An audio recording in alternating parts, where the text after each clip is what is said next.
Welcome, dear listener. Tonight, we drift across the landscape of time, where stones stretch like a quiet river across mountains, deserts, and valleys, and where walls were not built to keep us apart, but to hold a dream in place.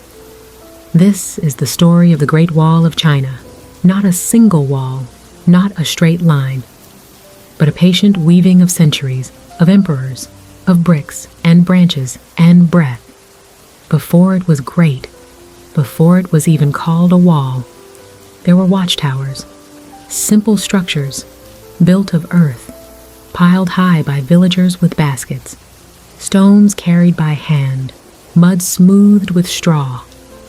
They stood alone at first, like lonely teeth across the wild frontier. This was during the time of the Warring States, around the 7th century BCE.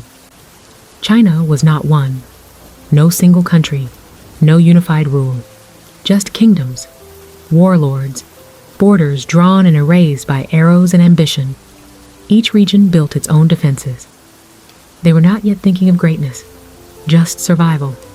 But time, like the wall, is long, and every wall, no matter how small, has a beginning. Over many lifetimes, those scattered walls grew. They merged, they crumbled, they were rebuilt. And then came Qin Shi Huang, the first emperor. He rose to power in 221 BCE, unifying the warring states under one banner. A single empire, a single vision, a single will. He was a man obsessed with order, with control, with eternity. He built roads, standardized writing, currency, weights, and yes, he built walls. He connected the old barriers, filled the gaps, and declared, "This is now one. One wall, one empire." And he did not stop there. He ordered hundreds of thousands of workers, soldiers, peasants, prisoners, to shape the land itself. They leveled hills, filled valleys, carried stone on their backs for miles in the heat. No cranes, no machines, just breath and blister. The work was endless. But Qin believed in forever. They called it the Long Wall. Not yet the Great Wall, not yet the wonder of the world. To the workers, it was simply the work. It stretched for hundreds of miles, then thousands, over dry plains, along mountain ridges, across rivers whose names are now forgotten. And as they worked, the empire watched.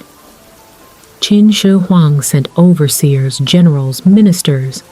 They tracked every stone, every hand, every breath. But the wall was not only built by strength, it was built by fear. Stories say that those who slowed the work were buried within it, that bones filled the cracks where mortar ran thin. Historians debate it, but the legend remains that the wall remembers the ones who disappeared. And still, it grew. But Qin's empire did not last.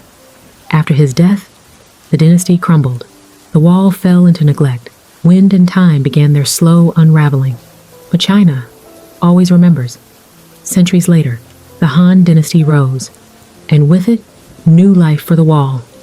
This time, it was more than defense. It became a road, a signal line, a lifeline. Beacon towers were spaced just far enough to send smoke by day, fire by night. A message could travel hundreds of miles in hours. Imagine it. A quiet night on the wall. The stars above. The wind soft. Then, a flicker in the distance. A fire, a signal. Someone far away. Warning of riders in the dark. And the fire moves down the chain. Tower to tower. Like lightning in slow motion. It was not just a wall anymore. It was a heartbeat, a pulse across the land, built not in haste, but in patience, not for glory, but for watchfulness. And always, it stretched farther. As centuries passed, the wall grew older, but never quiet. Empires rose, empires fell. Each left a layer in the stones, like rings inside a tree. The Tang dynasty, known for its golden age of poetry and silk, did not add much to the wall. Their strength lay in diplomacy, in trade, in openness. But the north remained restless. And always, the wall stood between two worlds. Then came the Ming dynasty in the 14th century. They did not just patch the wall, they rebuilt it. Stronger, taller, longer. Gone were the old earthworks. Now, stone blocks were chiseled to perfect form. Mortar was mixed from lime and sticky rice. Yes, rice. To hold the stones for centuries, they reinforced over 5,500 miles of wall. Imagine the sound. Chisels against rock, footsteps in the dust, the low rhythm of carts hauling materials across barren slopes. It wasn't just a military project. It was a national heartbeat. They built gates, fortresses, passages, watchtowers with names that still echo across the land. Shanhai Pass, Jiayu Pass, Huangya Pass, each one a doorway in time, each one a whisper in stone. And on the other side of those gates, the steppes, the unknown, the place from where riders had come. They feared the Mongols, the swift horsemen from the north. They could vanish into dust before the gate even closed. The wall was not built to stop them completely. That was never its true purpose. It was meant to slow, to warn, to protect, but also to divide. The wall drew a line, not just across the land, but across identity. To the south, fields, cities, calligraphy, ceremony. To the north, wildness, motion, thunder of hooves. And yet, trade still crossed. Silk, spices, stories. The Great Wall, in its silence, became both a barrier and a bridge. Over time, the soldiers stationed on the wall formed communities, families. Children grew up beneath the shadow of the stones. Chickens clucked. Smoke rose from cook fires. Life hummed gently along the battlements. Can you picture it? A child walking beside the wall, running their fingers across ancient stone. A father pointing to the horizon, telling tales of ghosts in the mountains. A grandmother weaving, softly humming, while wind brushed through the towers. The wall became more than defense. It became home. And still, it stood. Through frost, through flood, through fire and time. Because stone remembers, not all parts of the wall were built the same. Some sections soared high along mountain ridges, like the spine of a sleeping dragon. Others meandered quietly across grasslands, low and wide like a forgotten road. Some were made of quarried stone, others of tamped earth, layered with reeds and pressed by hand. Time treated each differently. The stone held firm, the earth crumbled, and yet each piece mattered. Because the wall was not a single monument, it was a living thing. It breathed with the wind. It changed with the land. It followed the shape of mountains. It bowed to rivers. It curved like calligraphy, written across the land by an invisible hand. And through every age, people added to it, restored it, walked along it in silence. Some sought protection, others sought purpose, and some just wanted to look beyond. The wall did not speak, but it always listened. And it waited. By the 17th century, dynasties were changing. The Qing dynasty rose, not through the wall, but beyond it. They were Manchus, from the north, and when they took Beijing, they did not destroy the wall. They preserved it, maintained it, but no longer needed it for war. Now, the wall was memory, a symbol, a ribbon tying together all the dynasties before it. Qin, Han, Tang, Song, Ming, each name whispered in the stone. It became a path for travelers, for poets, for dreamers who walked its length. not in fear, but in awe. And yet, the wall weathered more than footsteps. Storms came, winds howled across the northern steppes, rain washed down its slopes, snow buried its bricks, and parts of it began to disappear. Not from attack, but from time. Sections crumbled, stones taken to build houses, towers swallowed by vines and roots. Still, it stretches, more than 13,000 miles in fragments and echoes, visible from the sky, invisible from history books, which often forget the stories of those who built it.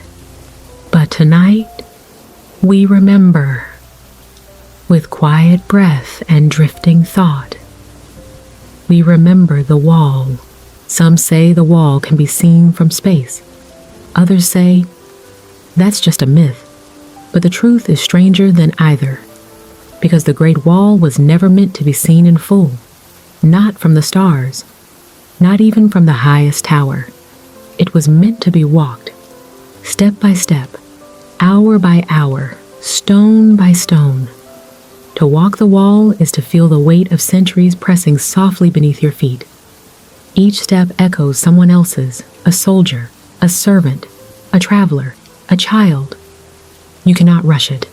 Its pace is slow, its rhythm deliberate, like sleep, like breath.